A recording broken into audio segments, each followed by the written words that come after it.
على عبده ليكون للعالمين نذيرا الله أكبر আর তিনি কতই না বরকতময় সত্তা যিনি তার রাসূলকে ফুরকান তথা কোরআন শিক্ষা দিয়েছেন, কোরআন নাযিল করেছেন।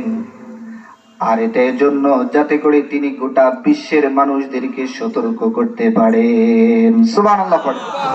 আবার রব্বুল আলামিন বলেন شهر رمضان الذي أنزل فيه القرآن هدى للناس وبينة من الهدى والفرقان আল্লাহ বলছেন রমজান মাস যাতে আমি কোরআন নাযিল করেছি, আর এই কোরআনের রয়েছে অনেকগুলো বৈশিষ্ট্য।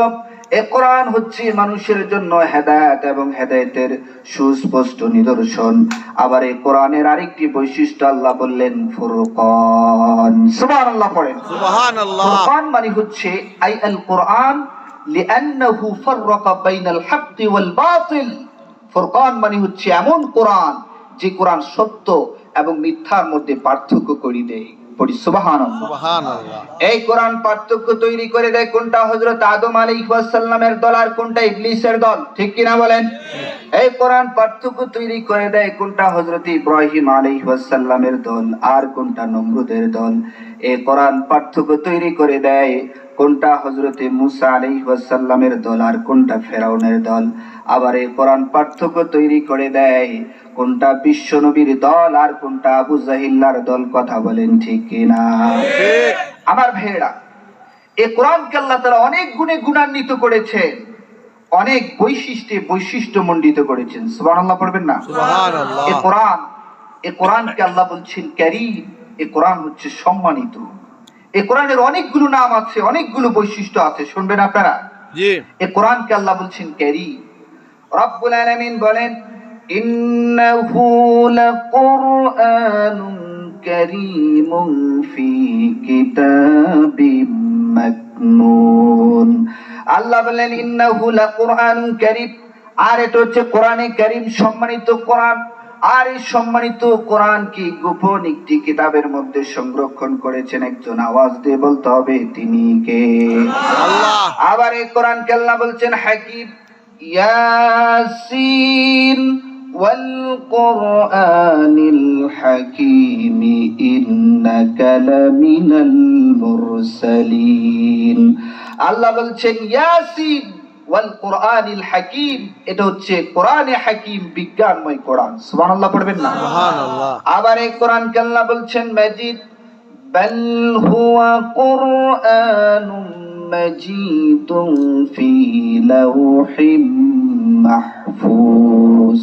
আল্লাহ বললেন বাল হুয়া কুরআনুম মাজিদ, আর এটা হচ্ছে মহান কোরআন। আর এই মহান কোরআনকে লাউহে মাহফুজের মধ্যে সংরক্ষণ করেছেন যিনি। আওয়াজ করে বলতে হবে তিনি কে? আল্লাহ। আবার এই কোরআনকে আল্লাহ বলছেন আযীম, ওয়া লাকাদ আতাইনাকা সাবআম মিনাল মাসানি ওয়াল কুরআনাল আযীম।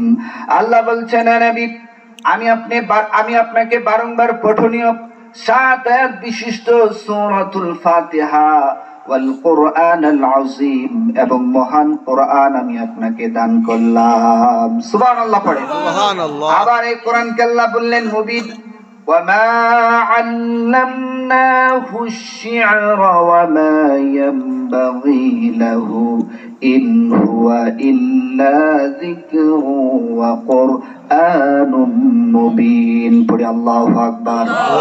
আল্লাহ বলছেন আমি আমার নবীকে কবিতা শিক্ষা দেইনি, আর এটা আমার নবীর জন্য শুভনীয় নয়, বরং আমি আমার নবীকে যা শিক্ষা দিয়েছি তা হচ্ছে জিকির ওয়া কুরআনুম মুবিন এবং সুস্পষ্ট কোরআন। সুবহানাল্লাহ পড়ে। সুবহানাল্লাহ। তাহলে কোরআনকে আল্লাহ বলছেন কারীম, এই কোরআনকে আল্লাহ বলছেন হাকিম, এই কোরআনকে আল্লাহ বলছেন মাজিদ, এই কোরআনকে আল্লাহ বলছেন আযীম, এই কোরআনকে আল্লাহ বলছেন মুবিন, আবার এই কোরআনকে আল্লাহ বলছেন ফুরকান। সুবহানাল্লাহ পড়বেন না? সুবহানাল্লাহ। তাহলে এই কোরআন এটা কি সাধারণ কোরআন নাকি অসাধারণ কোরআন? অসাধারণ। জোরে আওয়াজ দিয়ে সাধারণ কোরআন না অসাধারণ কোরআন? অসাধারণ কোরআন। অসাধারণ কোরআন।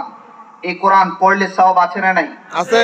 বিশ্বনবী বললেন, মান ক্বারাআ হারফাম মিন কিতাবিল্লাহি ফালাহু বিহি হাসানা ওয়াল হাসানাতু বিআশরি আমসালিহা।